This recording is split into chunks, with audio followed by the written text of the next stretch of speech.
What is up guys, Standard this side. So in this video, I'm going to show you how to use your Wix forms, and this is a beginner friendly tutorial. So first you need to open your Wix website. After logging in with the credentials to your Wix account, you will be redirected to the home page of Wix Studio. From there, you just simply need to select your site, and I have selected my site. And after coming to this site on the left side, you will see the site settings. So click on customer leads. And after clicking on customer leads, you will see the option of forms and submissions. Click on that. And after clicking on forms and submissions, here you will see the forms and submissions window. So as you can see, I have already created some forms, so I can just edit it if I want to. And when I click on the three dots here, I will open the view submissions, the add to site, and to preview the form settings and form notifications, and to make a copy or just simply delete the form. Let's say I'm going to form settings. After clicking on the form settings here, this will open in the new window. And after that, when the form setting has been opened, here first it will ask me to edit my name if I want to, the required field style like the asterisk label or none, and the asterisk placement like before field title or after the field title, the confirmation message to show that the confirmation message has been done, like something like thank you, we received your submission.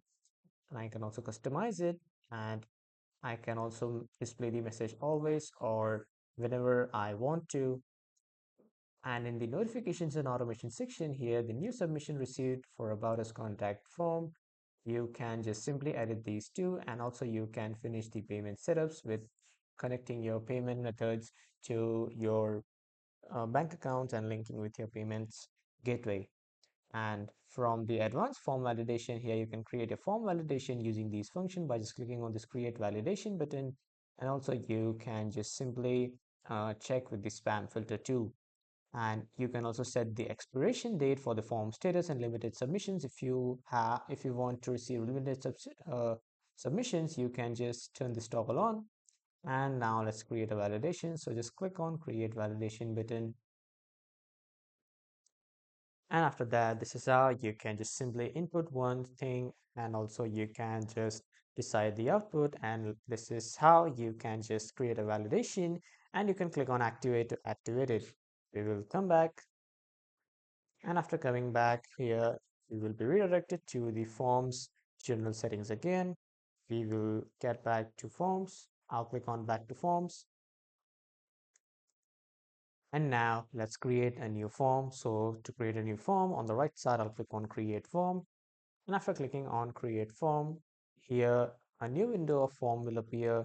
So to add the form fields, I just simply need to drag and drop it. Like I need to add the first name, so I'll just drag and drop it here. I need to add the last name, so I'll just drag and drop it here. I can also change the settings of these, and I can also delete these. So as you can see, the first and last names sections has been added. I'll just enter the email now, the phone number, the birthday is not important, so address, and then the current position. And if the other person has his own portfolio, he can just paste the link here of his portfolio. When I click on this general here, these are the general, and this is the choice settings. Like if you want to uh, enter the any MCQ question, so you can just choose like single choice or multi choice or drop down like questions. And also you can just pick the date picker or date and time picker. I want the date and time. I'll just simply drag and drop it here. So you can just simply enter the date, month, year, and the time. And you can also edit these settings by just clicking on here. Once you can also duplicate it, you can hide this field or you can delete this. And in the service inquiry, you can also set the appointment and service picker. These are the new features. And in the payment section, you can also add your product, fixed price, custom price, or donation. And here you can also add the submit button. I'll just add it here at the last, but I don't want it because it's already added, so I'll just simply delete it. PS, I showed you how to delete something. In the layout elements, you can also add a header or a text box. I'll add a text box here at the end. So if someone wants to add their own text, like something, you can just simply do it. And when I click on this preview here, this is how my form will look like. And then in the settings, these are my form settings.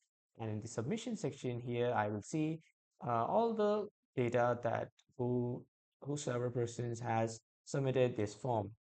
And I can also decide the rules and pages if I want to add multiple pages in my form. And when the form is done, I'll just simply click on the save button here on the right side. And after that, my form will be saved. And this is how you can create a form in Wix. And that was all for this video, everyone. Thank you for watching.